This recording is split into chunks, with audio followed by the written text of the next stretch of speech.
ये जो सेमिनार है ये बात समझना कि ये कोई DU जो DCD मेरा लेवल DCD का है, ये DCD नहीं दे रहा है। ये सेमिनार एक ब्रॉन्ज या एक 10% वाला या एक 8% वाला, आप ये समझ के चलना कि हमारे ही जैसा व्यक्ति सामने खड़ा है और वो ये सेमिनार दे रहा है। क्योंकि जब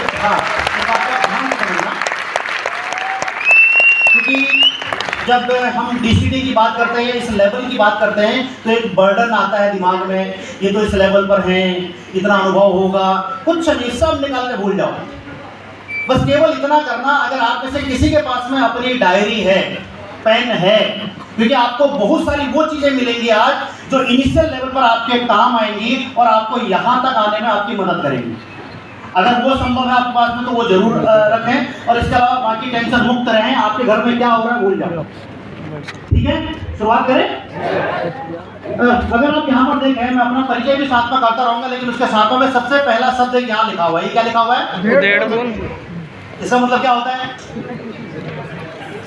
हाँ, शुरुआती दौर में जब होता है ना, सिर्फ खुजलाता आदमी, कोई बोल रहा है ये कर, कोई बोल रहा है वो कर, कोई बोल रहा है वो कर। अब जो 5% पर 8% पर होता है उसको समझ ही नहीं आता है, बहुत विपरीत परिस्थितियों में रहता है।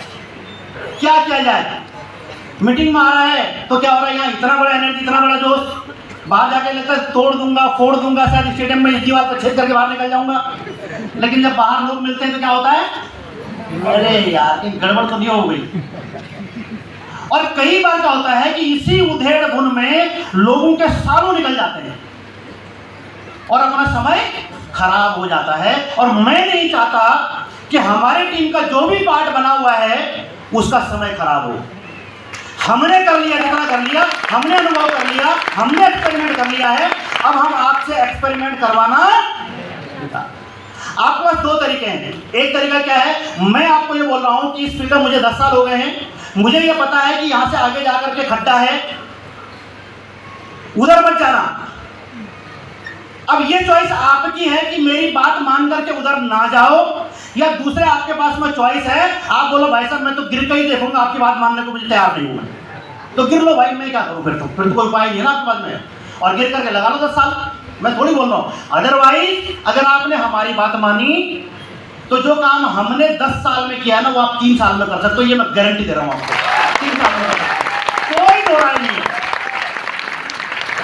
अब इसका मतलब क्या होता है, ध्यान से समझना। इसका मतलब क्या हुआ, कोई निर्णय लेने के दौरान, कोई भी निर्णय लेने के दौरान किया जाने वाला विचार मंथन, बार बार किया जाने वाला सोच विचार, वहां को दुविधा की स्थिति, उलझन, असमंजस की स्थिति, चिंता, करूं ना करूं।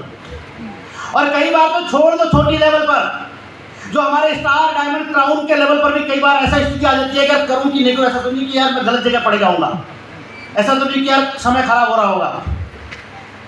और ये उहापोह की स्थिति है, ये मैं आज खत्म कर दूंगा। आज से 2 ही काम होंगे, या तो आप करोगे और या तो नहीं करोगे, तीसरा काम होने वाला नहीं। बात ध्यान में आ रही है? ये 2 ही चीज होंगी, आपका समय खराब नहीं होगा।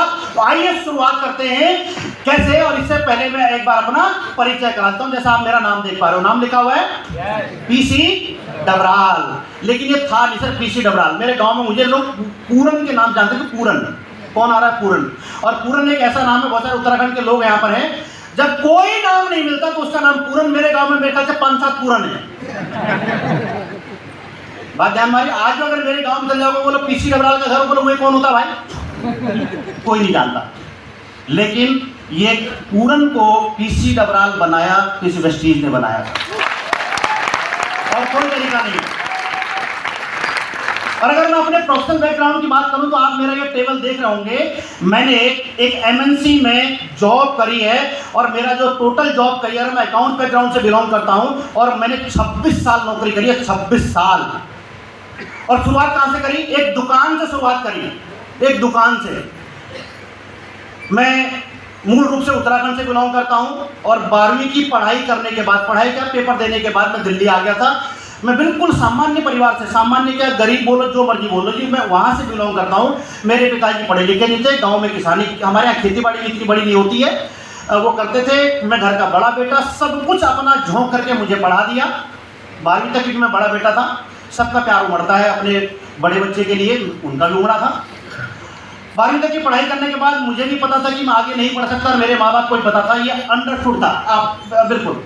तो मैंने क्या किया, पेपर देने के 3 दिन के अंदर मैं दिल्ली आ गया था। और हमारे यहाँ से आमतौर पर बहुत सारे लोग होंगे यहाँ से माइग्रेटेड, जो बाहर से आते हैं। हमारी हालत दिल्ली आते हुए क्या होती थी मैं आपको बताता हूँ। जैसे पहले के ज़माने में, आज के ज़माने में छोड़ दो, बहुत सारे लोग यहाँ पर शादीशुदा होंगे, या कोई ऐसा भी है यहाँ पर जिन लोगों ने अपने दूल्हे को या जिन्होंने अपने दुल्हन को देखा ही नहीं था। पहले ऐसे होता था ना, अर्थात माँ बाप के भरोसे जो उन्होंने हाथ खड़ा किया, बहुत सारे होंगे यहाँ पर, ऐसा नहीं नहीं होंगे, कुछ लोग शर्म के मारे नहीं बता रहे, ठीक है ना।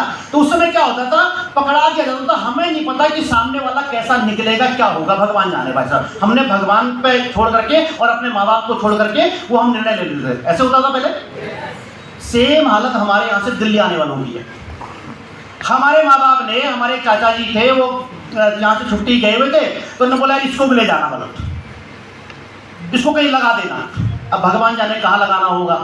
हमारी किस्मत हम दुकान पर लग जाएं, हमारी किस्मत हम किसी फैक्ट्री में लग जाएं, हमारी किस्मत हम किसी ऑफिस में लग जाएं, हमारी किस्मत हम कहीं होटल में लग जाएं, भगवान जाने जाओ वो कहाँ लगा दे, ये उसके भरोसे है। ना हमारे माँ बाप को पता और ना मुझे पता। तो मैं भी आ गया वैसे यहाँ। अब यहाँ आया तो परिस्थिति तो 3 दिन हो गए मेरे को पेपर दिए हुए, और मैंने पहली मेरी नौकरी की शुरुआत करी लक्ष्मी नगर के विजय चौक पर। एक इलेक्ट्रॉनिक की दुकान है, आज भी वहाँ पर मोंगा इलेक्ट्रॉनिक्स, और आज भी अगर देख लो तो वहीं आपको मिल जाएगी। वहाँ पर मैंने शुरुआत करी, और सबसे बड़ा चैलेंज जो पहला दिल्ली में आने के बाद मेरे पास में आया, मुझे अंग्रेजी नहीं आती थी। 12वीं तो मैंने पढ़ाई जरूर कर लेती थी, लेकिन अंग्रेजी उतना ही, मतलब जो ना पेपर देना होता था, और पेपर भी रट्टा मार के देने के लिए जितना काम आता था उतना ही मेरे को भी आता था कि किसी तरह से पास हो जाए। सबसे बड़ा हौबा अंग्रेजी था, इसके अलावा कुछ था ही नहीं। आज हमने यहाँ देखा, यहाँ की गतिविधियाँ देखी, परिस्थितियाँ देखी, तो दुकान इलेक्ट्रॉनिक्स की, लेकिन जो उसकी प्राइस लिस्ट है, बाकी चीज़ें हैं, वो सब कुछ अंग्रेजी में। तो जब मुझे बोला कि मैं कितना पढ़ा लिखा है, तो मैंने बोला मैं 12वीं पढ़ा हूँ, मैंने 12वीं पेपर दे के आ रखा हूँ। लेकिन 2-3 दिन के बाद में मैंने बोलना बंद कर दिया। क्यों? 12वीं के लायक एक उम्मीद होती है ना कि 12वीं का मतलब इतना तो आना चाहिए भाई, मुझे वो भी ना आए, तो मैंने बंद कर दिया। मैंने बोला जी नहीं पढ़ा लिखा नहीं हूँ मैं, ठीक है जी। लेकिन अपने अब झूठ किसी और से बोलना, अपने आप से बोल सकता है कोई आदमी झूठ अपने आप से? तो संभव ही नहीं अपने आप से, कब तक छुपोगे भाई। तो मेरे पास में 2 ऑप्शन थे। पहला ऑप्शन था सरकार को गाली देना, अपने माँ बाप को गाली देना, उस समाज को गाली देना, कहाँ पैदा हो गया, काश मैं अंबानी के घर में पैदा हुआ होता, ऐसे करके पूरा जिंदगी निकाल देना और फ्रस्ट्रेशन में रहना। और दूसरा मेरे पास उपाय था कि मुझे अपने आप को अपग्रेड करना था। तो मैंने क्या किया, मैंने अंग्रेजी पढ़ना चालू कर दिया। अब क्या पढ़ूं कोई बताने वाला नहीं। तो लक्ष्मी नगर विजय चौक का, नहीं, लक्ष्मी नगर का मेन चौराहे पर पहले, आज तो बहुत बड़ा एरिया बन गया जहाँ पर मेट्रो स्टेशन है, वहाँ पर पहले खंबे के नीचे किताब बेचने वाला हुआ करता था। अगर किसी को ध्यान होगा, 2005 साल पहले के लोगों को ध्यान होगा, अभी भी है ना, ध्यान होगा। वो बाद में सब बदल गया, अब तो बहुत बड़ी बड़ी दुकानें होगी वहाँ पर। तो मैंने क्या किया, गांव में तो टीवी था नहीं कभी, तो रेडियो पर एक विज्ञापन आता था, रैपिडेक्स इंग्लिश स्पीकिंग कोर्स। कितने लोगों ने सुन रखा है? अच्छा, खरीदा कितने, पढ़ा कितने लोगों ने? अच्छा, कितने लोग उसको पढ़ करके अंग्रेजी के विद्वान बने? एक नहीं बना। मैं भी नहीं बना भाई, लेकिन शुरुआत उसी से करी, ठीक है ना। वहाँ से एक पढ़ने की ललक लगी है, ठीक है पढ़ते हैं। फिर जो लोग तरीका बनाते हैं कि भाई अखबार पढ़ो, खास समझ में आए हमको अंग्रेजी का अखबार, हमको हिंदी के शब्द समझ में आते थे, अंग्रेजी का क्या आएगा हमें। लेकिन शुरुआत हुई और धीरे धीरे पढ़ना चालू किया, और यही 3 महीने निकल गए, और 3 महीने के बाद रिजल्ट आ गया 12वीं का। और इस दौरान में अगर मेरी तनख्वाह की बात करूँ, मुझे लगता है, मुझे ध्यान है 1200 रुपये शायद मेरे को मिले थे, 1200 रुपये मिलते थे। रिजल्ट 3 महीने के बाद आ गया और मैं फेल हो गया। और फेल होने के बाद मैं सही मायने में खुश था। कितने लोग खुश होते हैं फेल होने पे? देखो एक आदमी ने हाथ खड़ा किया, ठीक, उन्होंने भी कर दिया फेल होने पर, खुश होने पे, ठीक है ना। मैं क्यों खुश हुआ था मैं आपको बता रहा हूँ, क्योंकि मैंने जो पढ़ाई कर रखी थी गांव से, वो फिजिक्स, केमिस्ट्री, मैथ, पीसीएम बोलते हैं, मैंने पीसीएम से पढ़ाई कर रखी थी। और हमारे गांव में 2 ही स्ट्रीम होती थी, या तो आर्ट साइड या तो साइंस साइड। आर्ट साइड लेने का मतलब है पूरे गांव में बिना ढोल के आपने ढिढोरा पीट दिया कि मैं कमजोर हूँ पढ़ाई में, और वो कोई नहीं करना चाहता। आज तो फिर बच्चे समझदार हो गए, आज उसको आर्ट नहीं बोलते, ह्यूमैनिटी बोलते हैं। बोले क्या बनेगा, मैं आईएएस बन जाऊंगा, मैं ये बन जाऊंगा। हमको कौन बोला आईएएस क्या होता है भाई, ठीक है ना। हमने वो पढ़ा तो मैंने पीसीएम ले ली भाई साहब, और पीसीएम लेने के बाद में पढ़ाई तो करी। लेकिन जब 3 महीने यहाँ पर मैंने काटे पेपर रिजल्ट आने से पहले, एक बात समझ में आ गई थी, अगर मैं पीसीएम ना लेकर के मैंने कॉमर्स पढ़ी होती तो मुझे आज कहीं पर 5,000 रुपए की नौकरी मिल जाती। लेकिन अब क्या करता, वो तो मेरे पास था नहीं। तो मैं फेल हुआ तो मुझे चांस मिल गया कि मैं वापस 12वीं की पढ़ाई कॉमर्स से कर लूं, और मैंने दिल्ली से पत्राचार से वापस फार्म भरा, और मुझे क्योंकि मेरे पास में साइंस थी तो मुझे कॉमर्स मिल गई, और मैंने कॉमर्स से वापस 12वीं की पढ़ाई यहाँ से दोबारा कर ली, और उसके बाद मैंने डीयू से ग्रेजुएशन किया। और इन सब चीज़ों के दौरान में मैं नौकरी करता था, शाम को पढ़ाई करते थे, आने के बाद में जब मौका मिलता था। और उस दौरान में ऐसी स्थितियाँ होती थी, बहुत सारे लोग बैचलर अपने घरों में यहाँ रहे होंगे अकेले परिवार के बिना, दिन भर थका कर कि प्राइवेट जॉब, भाई साहब इतना खून चूस है कि पूछो मत, आप बोल नहीं सकते। एक बार मैं चांदनी चौक में, उसके बाद मैंने जॉब चेंज करी चांदनी चौक में। चांदनी चौक में एक लाला जी मारवाड़ी भाई साहब थे, कोई हो ना मारवाड़ी तो अन्यथा मत लेना। वो तो बोलते थे अगर आपने शाम को छुट्टी के समय घड़ी देखना है तो आप हमारे यहाँ नौकरी नहीं कर सकते। क्या करें भाई, मजबूरी है। ठीक है जी, जब बोलोगे तब जाएंगे भाई, क्योंकि पेट हमें पालना है, माँ बाप ने पता नहीं क्या सपने लेकर के वहाँ से भेज रखा है। तो क्या शाम को आए तो खाना, जब तक मेरी शादी होने के बाद भी मेरे बच्चे दिल्ली नहीं आए, मैंने कितनी भी सर्दी पड़ी हो, कब कब आती सर्दी में भी हमने दाल भात ही खाया शाम को, और कोई खाया नहीं। क्यों, बन ही नहीं सकता। और मुझे लगता है कि हफ्ते में जितने दिन हमने खाना बनाया शाम को, उसमें से 4 दिन तो या तो भात जला है या तो दाल जली है। और जल गया किसने बताया, हमारे पड़ोसी ने। और भाई क्योंकि हम रख करके खाट में लेट जाते थे, कब नींद आई हमें नहीं पता, दिन भर का थका आदमी, वो कब जल जाए हमें नहीं पता। तो पड़ोसी आकर के उठा देता हूँ, भाई जल गया, उसको स्मेल आती होगी भाई।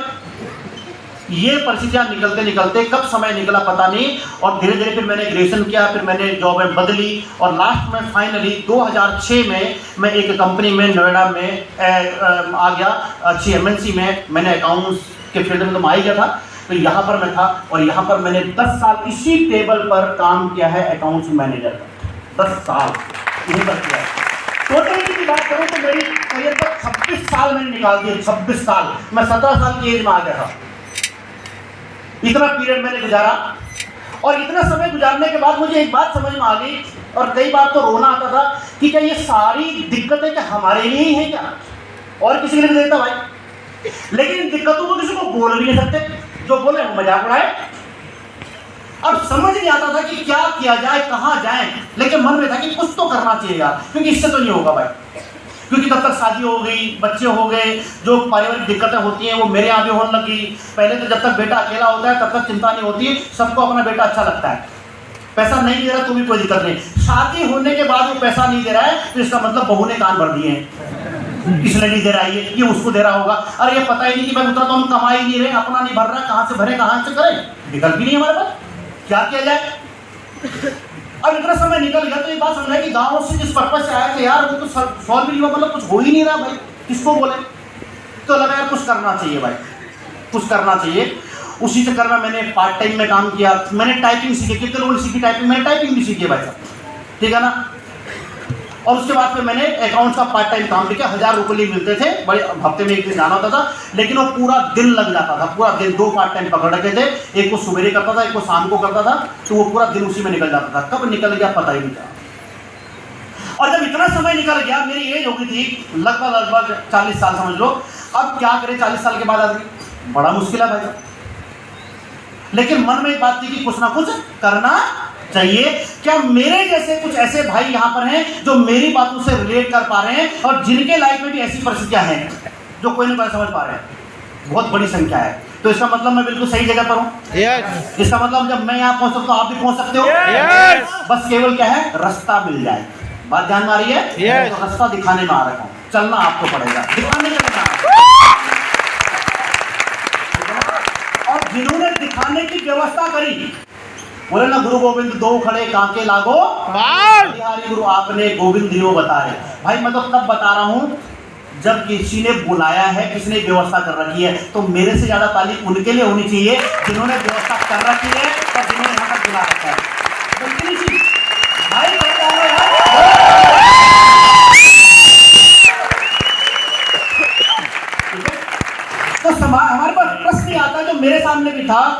ध्यान में आएगा, इतना सब कुछ होने के बाद भी मैंने प्रेस्टीज क्यों ज्वाइन। आम आदमी को कहता वैसा बढ़िया नौकरी है और अच्छी नौकरी थी, मतलब जिस जहाँ पर मैं था सरकारी से कम नहीं, छूट जाए तो गम नहीं वाली बात थी, लेकिन छूट जाए तो गम नहीं, यहाँ प्रश्न नहीं था। बहुत बढ़िया नौकरी, किसी तरह का दिक्कत नहीं, जितनी छुट्टियां, अच्छा इंक्रीमेंट, सब कुछ बहुत बढ़िया वाला, मतलब सरकारी नौकरी की तरह हम ट्रीट होते थे पूरा का पूरा। उसके बावजूद मैंने प्रेस्टीज ज्वाइन किया। बहुत सारे लोग मेरे को पूछते हैं, कई बार जब मैं वैसे मेरे बारे में सुनते हैं कि सर आप इस लेवल पर थे, कैसे आपने पार्ट टाइम में किया, क्यों आपने ज्वाइन किया, वो सारी बातें। तो मैं आपको बताना चाह रहा हूँ कि मैंने ज्वाइन क्यों किया। क्या जानना चाहोगे? बात ध्यान में आएगी ना? अब मैंने आपको सारी परिस्थितियां गिना दी अपनी। अब मैं क्या कर रहा था, इस परिस्थिति में मैं ढूंढ रहा था कि यार कुछ और किया जाए, कुछ प्लान बी की व्यवस्था की जाए, कुछ सेकंड सोर्स ऑफ अर्निंग किया जाए। कितना समय निकल गया, तो कुछ करके दिखाना चाह रहा था, मन में ये टीस थी, लेकिन कुछ मिल नहीं रहा था। मेरी जैसी टीस क्या आप लोगों के अंदर भी है क्या? कुछ करना चाह रहे हैं, कुछ दिखाना चाह रहे हैं, लेकिन कुछ तो मिले। तो इसका मतलब बिल्कुल सिंपल है कि जो आपकी प्रेजेंस यहाँ पर है, ये शो कर रही है कि आप जीवन में कुछ नया करना चाहते हैं, आप कुछ अलग करके दिखाना चाहते हैं, आप अपनी जिंदगी में और आगे बढ़ना चाहते हैं, आप second source of earning generate करना चाहते हैं, आप प्लान बी की व्यवस्था करना चाहते हैं, और इसके लिए किसी अच्छे मौके को तलाश कर रहे हैं, उसको एक्सप्लोर कर रहे हैं। यही मैं भी कर रहा था, और ये करते करते मुझे प्रेस्टीज मिली। क्या आपके अंदर भी यही कोई बात है? क्या आप जैसा कुछ चाह रहे हैं क्या? और आपकी प्रेजेंस यही शो कर रही है, जो ये नहीं चाह रहा है वो इस हॉल के अंदर नहीं है। बात ध्यान में आ गई? तो इसका मतलब बिल्कुल क्लियर कट हो गया। आप किसी मौके को तलाश कर रहे थे, लेकिन मेरे दोस्त फिर मेरे को बताइए, इस तलाश के पीछे का मकसद क्या है? जो आप तलाश कर रहे हैं, इसके पीछे का मकसद क्या है? कितने लोगों का मकसद इस तलाश के पीछे गुजारा करना है? कितने लोगों का मकसद इसके पीछे बच्चे पालना और जीवन काटना? कितने लोगों का मकसद है सर? कुछ लोगों ने हाथ खड़ा किया। लेकिन मुझे एक बात बताइए, इस तलाश से पहले भी तो आप अपने जीवन में कोई ना कोई काम कर रहे होंगे। कोई नौकरी कर रहा होगा, कोई व्यापार कर रहा होगा, कोई फैक्ट्री में, कोई कहीं भी कर रहा होगा। क्या ये काम उससे नहीं हो रहा? क्या उससे तो हो ही रहा होगा। यस। बच्चे उससे ही पल रहे होंगे, जीवन उससे भी कट रहा होगा। तो फिर ये तलाश क्यों?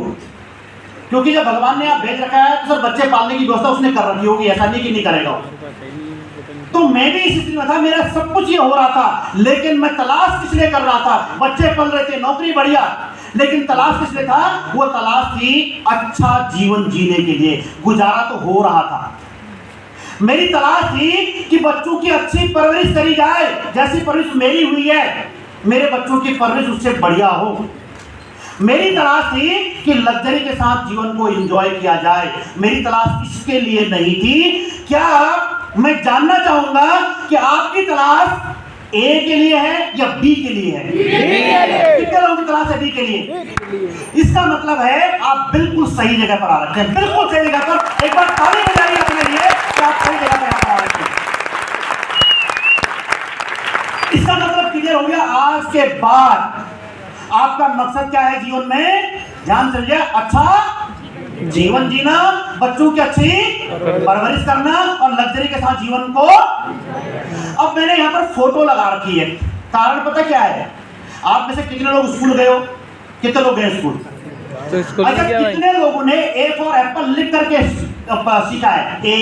APPLE। अच्छा, आपने लिख करके सीखा है कि एप्पल का फोटो देख करके सीखा है? फोटो देख के कितने लोगों ने सीखा? सबने ही फोटो देख के सीखा। क्या कारण होगा? दिमाग में जल्दी बैठ क्या जाता कारण है, होगा? जल्दी आ जाता है सर माइंड में। बेवकूफ है। हमारा दिमाग इमेज को कैप्चर करता है, इमेज को कैप्चर करता है। एग्जाम्पल में समझाता हूं आपको और आपको ध्यान में आ जाएगा। आप में से कितने लोग नरेंद्र मोदी को जानते हैं? सभी जानते हैं। भाइयों बहनों, आज से बात ध्यान में आ गई ना? आपको समझ में आ जाएगा बात? आती है कि नहीं आती है? अच्छा, राहुल गांधी कितने लोग जानते हैं? सभी जानते हैं। अन्यथा मैं पॉलिटिक्स में नहीं जा रहा, मैं कुछ समझाना चाह रहा हूँ। सब लोग जानते हैं ना? कैसे जाना आपने? जब मैंने राहुल गांधी बोला या मैंने नरेंद्र मोदी बोला, तो आपके सामने लिखा हुआ नाम आया या इमेज आई? Image I. कितने लोगों के नाम इमेज आई? अब मैं एक नाम और बोलता हूँ, ली सिंग पिंग चिंग। कितने लोग जानते हैं इसको? कोई नहीं। आप जानते हो? कहाँ है? चाइनीज में, चाइना में। देखिए आपने इसकी देखिए यार, हमने तो देखी नहीं कोई यार कभी। ली सिंग पिंग चिंग।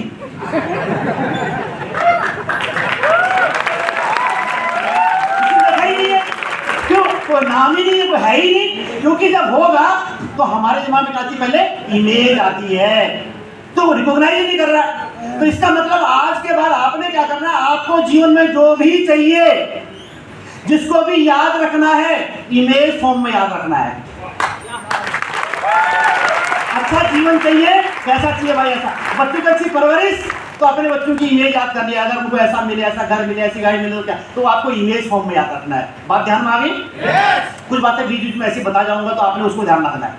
तो इसका मतलब क्या हुआ, ये आपको चाहिए, लेकिन कहीं ना कहीं आपका आप जो काम कर रहे हैं या करने की सोच में, बहुत सारे विद्यार्थी होंगे ये भी भविष्य में कोई ना कोई काम करेंगे, ढंढला कोई नहीं रहेगा, सोच रखा होगा पहले से ही, ठीक है ना।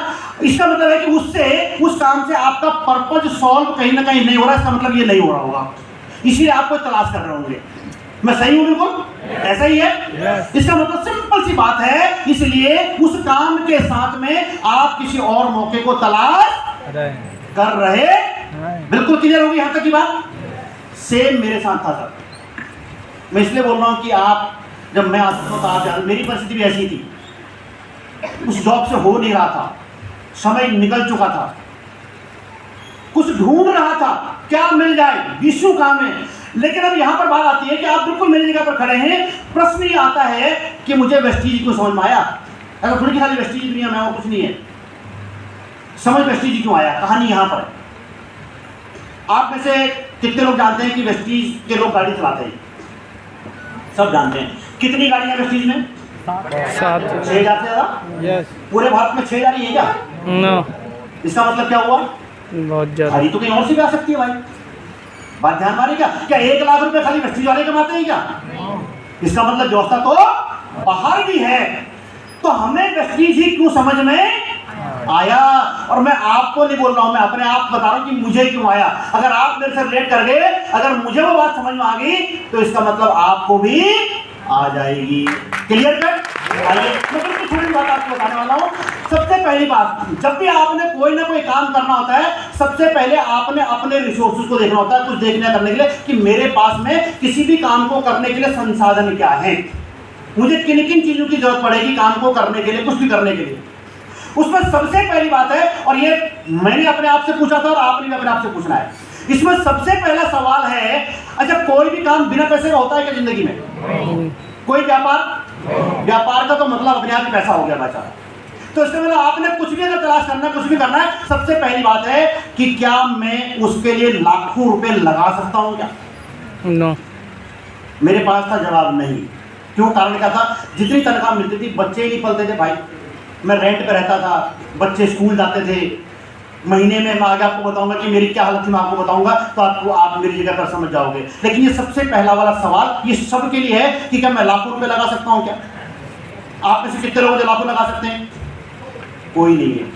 अगर जवाब हाँ में आ रहा है तो इसका मतलब आप कोई भी काम कर सकते हो, कोई दिक्कत नहीं है। लेकिन अगर जवाब नहीं मारा है तो सोचने वाला विषय तो तभी है। अगली चीज है कि क्या मैं 20 से 30 साल इंतजार कर सकता हूं क्या जो अचीवमेंट मुझे चाहिए? नो। कितनों का जवाब हाँ में है? मेरी एज हो गई थी 40 साल, अगर मैं 30 साल का मैं सोचता मेरी इनकम 1 लाख हो जाएगी, 1.5 लाख हो जाएगी, अरे 30 साल तक तो मैं जिंदा रहूंगा कि रहूंगा मुझे नहीं पता, मैं खाऊंगा कि नहीं खाऊंगा वो नहीं पता, कोई और एंजॉय करेगा क्या होगा, अरे मुझे तत्काल चाहिए हो रहा भाई अगले 2-3 साल में, इंतजार नहीं कर सकता था। अगली बात थी कि क्या मैं जॉब छोड़ सकता हूँ क्या? बच्चे पढ़ रहे भाई, कैसे छोड़ दूंगा जॉब भाई, विकल्प नहीं है मेरे पास। और ये केवल मुझे नहीं सोचना है, मैं फिर क्या बोल रहा हूं, जो लोग अभी तक उफाओं की स्थिति में होंगे ये उन सबको सोचना है। अगली बात थी, क्या कोई मेरी मदद करने के लिए, मेरा चाचा मामा फूफा तैयार है क्या? मेरे पड़ोसी, मेरे रिश्तेदार, मेरे दोस्त यार कोई तैयार है क्या? जवाब था कोई नहीं है भाई साहब। या अगर कोई आपके पास में हो, ले जा बेटा 50 लाख रुपए मैं देता हूं, डुबा दे, कर ले, 5 साल तक तेरे बच्चे ही पाल दूंगा, 10 साल तक डूब जाएंगे तो ठीक है, नहीं तो हो जाएगा तो भी बजे। तो ऐसा है आपके पास में? क्यों मैं इसलिए बोल रहा हूं, अगर इन सब का जवाब आपकी अंतरात्मा यहां से निकल रहा है हाँ, तो फिर आप गलत जगह पर हो, कुछ भी कर लो बाहर, कोई दिक्कत नहीं है, बस्ती की जरूरत नहीं है। लेकिन अगर मेरी तरह आपका जवाब आ रहा है नहीं भाई साहब कोई विकल्प नहीं है, क्योंकि मेरे अंदर से विकल्प आया था सर, कुछ विकल्प नहीं है। अगर आपके पास ये ना आ रहा है तो आप बिल्कुल सही जगह पर हैं। एक बेहतरीन प्लेटफॉर्म आपका इंतजार कर रहा है, और वो प्लेटफॉर्म क्या है? वेस्टिंग द बेस्ट अपॉर्चुनिटी जो मुझे उनकी बात करने में आएगी। ये बेस्ट क्यों मैं आपको बता रहा हूं, इसलिए नहीं कि 6000 लोग गाड़ी चला रहे हैं और लाख रुपए की इनकम कर रहे हैं, उसके बात नहीं कर रहा हूं मैं। इनिशियल स्टेज में जब आप उफाओं की स्थिति में होते हो, क्या करना है, नहीं करना, करना चाहिए, नहीं करना चाहिए, क्या दुनिया भर जो चैलेंज दिमाग में आते हैं, उसमें क्या था? सबसे पहली बात, लाखों रुपए लगाने की जरूरत नहीं है। क्या करना है? सिंपल सी भाषा में, जिसे आप बहुत आसानी से, कितने लाख लगाने पड़ते हैं वैसे शुरू करने के लिए? एक भी नहीं, 0। बात ध्यान में आ गई? मुझे क्यों समझ में आया, मैंने क्यों चुनाव किया? था ही नहीं मेरा विकल्प। अगला वाला 20 से 30 साल इंतजार करने की आवश्यकता नहीं है। 3 से 5 साल में वो सब कुछ पाना संभव है जो हम अपनी जिंदगी में चाह रहे हैं, यहां से वो पाना संभव था, दिक्कत ही नहीं थी। तीसरी चीज जो सबसे बड़ा बेहतरीन है, जिसके लिए अपने वर्तमान काम को छोड़ने की जरूरत भी करो भाई, पार्ट टाइम कोई दिक्कत नहीं, शाम को ऑफिस से निकल जाओ उसके बाद कर लो। और अगली बात जो सबसे बेहतरीन बात थी, इसके अलावा जहां पर अनुभवी और सफल लोग मदद के लिए हमेशा तैयार रहते हैं, हमेशा। और मैं कई बार ये बात बोलता हूं, हमारे यहां पर तो पता क्या है, हमारी इंडस्ट्री में मदद करने के लिए कितने तैयार रहते हैं समझ जाइएगा। कितने लोग हैं यहां पर जो जॉब करते हैं? बहुत सारे जॉब करते होंगे ना, चलो महिलाएं बहुत सारे जेंट्स हैं, मैं खासतौर पर जेंट्स से बात करना चाह रहा हूं। जिनमें आपकी पत्नी का फोन आपको आ गया तो कितने बार आपने बहाने करे कि अभी बॉस के साथ मीटिंग हो? कहीं मीटिंग में नहीं है वो, लेकिन क्या बोल रहा है? कहां हूं? बॉस के साथ मीटिंग में हूं। लेकिन यहीं पर आपकी डाउनलाइन फोन कर दे, बॉस के साथ मीटिंग में होने के बावजूद आप बाहर आकर के उसको अटेंड करते हो। यस। और काम मिलेगा वजन से बढ़िया। और एक अगला एग्जाम्पल देता हूं मैं आपको ध्यान से समझ में आ जाएगा। आज आप यहां मीटिंग में आ रहे हो, बात ध्यान में आ रही है ना? ये मीटिंग किसने ऑर्गेनाइज करी है? संतोष सर ने। किसने करी है? संतोष सर ने। किसके लिए? हमारे लिए। घंटा तुम्हारे किसी के लिए नहीं कर सकते। आप भी बैठो। उन्होंने ये मीटिंग अपनी टीम के लिए ऑर्गेनाइज कर रखी है, और हम सौभाग्यशाली हैं, उनकी टीम का हिस्सा है, इसलिए यहाँ पर है। तो उनकी टीम का हिस्सा नहीं हो या नहीं है? वो इतने बड़े लेवल पर होने के बावजूद हमारे लिए इस मीटिंग की व्यवस्था कर रहे हैं। क्यों? क्योंकि यहां पर अनुभवी और सफल लोग हमेशा आपकी मदद करने के लिए तैयार रहते हैं, खड़े मिलते हैं आपके लिए, इसलिए कर रहे हैं। और यही बात मुझे समझ में आई, बोला तो बहुत बढ़िया है, क्या दिक्कत आ रही है? तो अब ऐसी परिस्थिति कितने लोगों के साथ में, कितने लोगों के लिए बढ़िया है? ये समझ में आ रही है आपको? आपके लिए बढ़िया है या नहीं है? यस। अब आइए मैं आगे लेकर चलता हूं, और ये बात ध्यान में जब आई तो सिंपल सी बात है कि आप यहां से आप क्या क्या अचीव कर सकते हो। सबसे पहले ड्रीम इनकम। ड्रीम इनकम का मतलब है सर, आपके किसी की 5 रुपए हो सकती है, किसी की 50 हो सकती है, किसी की 500, किसी की 50,000, ये आपके ऊपर निर्भर करेगा कि आपकी कितनी। ये पहली बात। अगला क्या कर सकते हो? Dream car, dream house and घूमना फिरना कर सकते हो। और न केवल कर सकते हो, बल्कि हजारों लाखों लोग कर चुके हैं। आप अकेले नहीं हो, आप अपवाद नहीं हो, आप करोगे। और इन्हीं में से एक मैं भी हूं, मैंने भी ये सब कुछ यहीं से अचीव किया है, सब कुछ यहीं से अचीव किया है। मैंने थोड़ा आपको अपना परिचय पहले दिया, अगेन मैं यहां पर दे रहा हूं। मैंने आपको बताया कि मैंने 25 साल, मोर देन 26 साल मैंने जॉब करी इस इंडस्ट्री में एज अकाउंट मैनेजर के रूप में। एंड उसके बाद में मुझे यहाँ से जो कुछ मिला, जॉब की तो कहीं पर कल्पना ही नहीं है सर। सोचना भी यह है कि भाई मेरे को वहाँ से क्या मिला, लेकिन यहाँ से ये सब कुछ देख लो सर। आज मैं गाड़ी चला रहा हूँ, मेरे पास में अच्छा घर है, मेरे पास फॉरेन टूर में 9 बार विदेश घुमाया हूँ, और मान सम्मान रिकॉग्निशन जैसे आपने मिला।